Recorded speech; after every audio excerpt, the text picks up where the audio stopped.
Here's what we have planned for today. As you know, Deane Juhan is going to be joining us around 11 o'clock this morning. He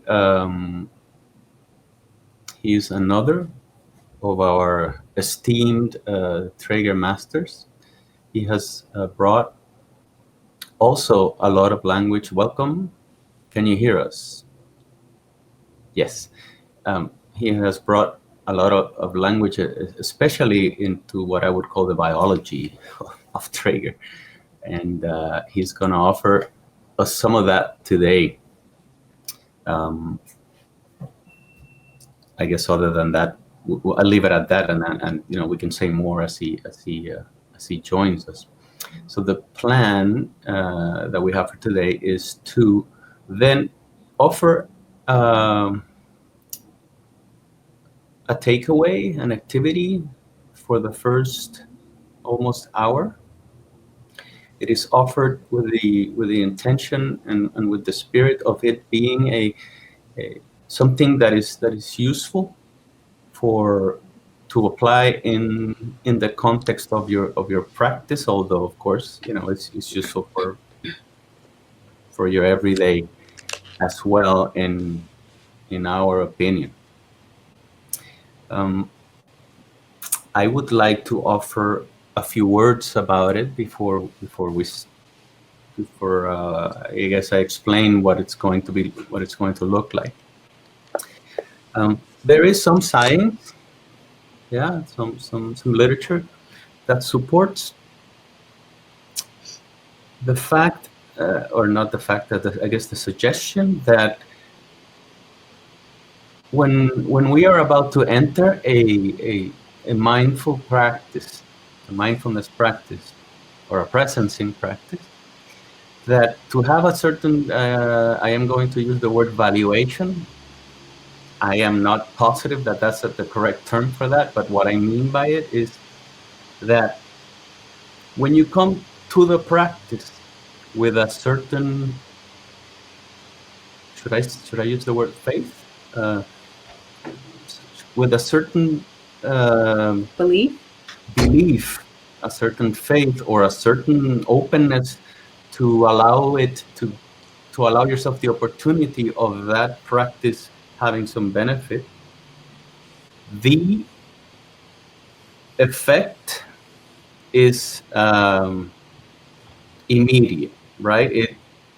You bring already the effect of that you're going to, I guess, have from the practice already starts to arise. This is this study is more in the context of, so mindfulness or presencing has a whole list of possible benefits, you could say. One of those is an emergence of an attitude of a more ecocentric attitude as opposed to a egocentric attitude. So you could say that your tendency to be more compassionate, more empathic, to think more about the well-being of everybody as opposed to just me, right? It's heightened. And so the study showed that if you come into the practice with an intention to actually do the practice in the way that the practice is described, already these things will begin to emerge in you, right? So not only is it, you know, as science describes, you know, not only is it useful for us to engage in mindfulness practices, it is actually also valuable to come into the practice with an attitude of, I am really going to give this a shot. Okay. Why do I say that? Because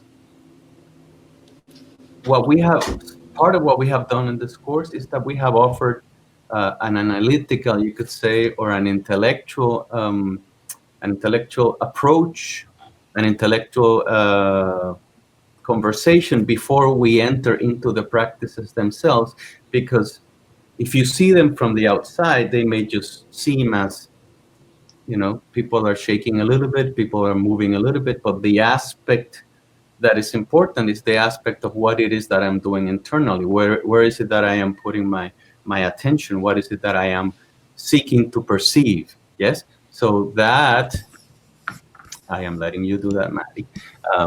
So what does that mean? That means that we actively seek for experiences that are always available for us to have, that we normally don't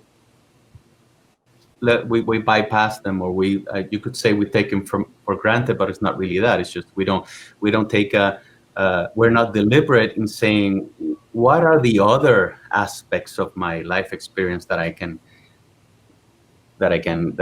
enjoy or experience or perceive, sort of like I guess one that is common to use is, when you're gonna go eat a cheesecake, right? You can take the time, of course, vegan cheesecake in your case, Maddie.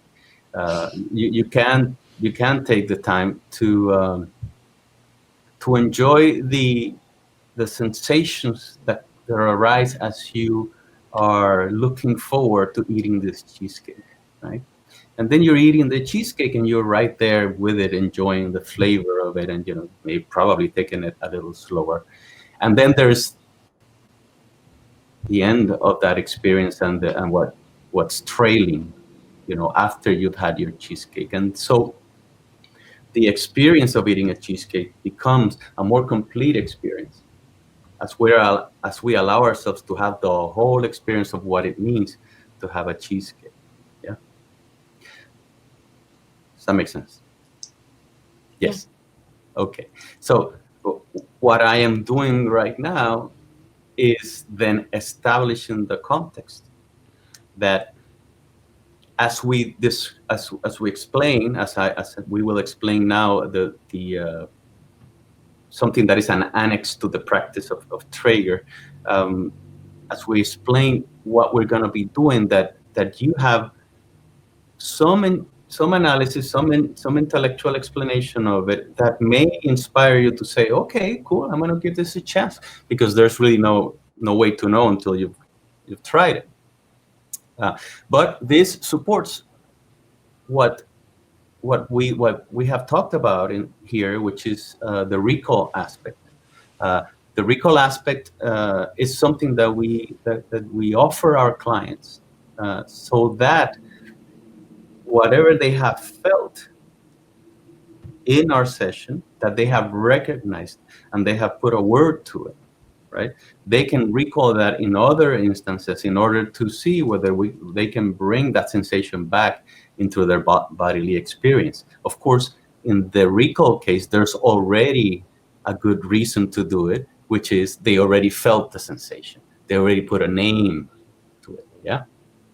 So usually what complements recall, or what is part of recall, is something that we are going to call here mindful movement.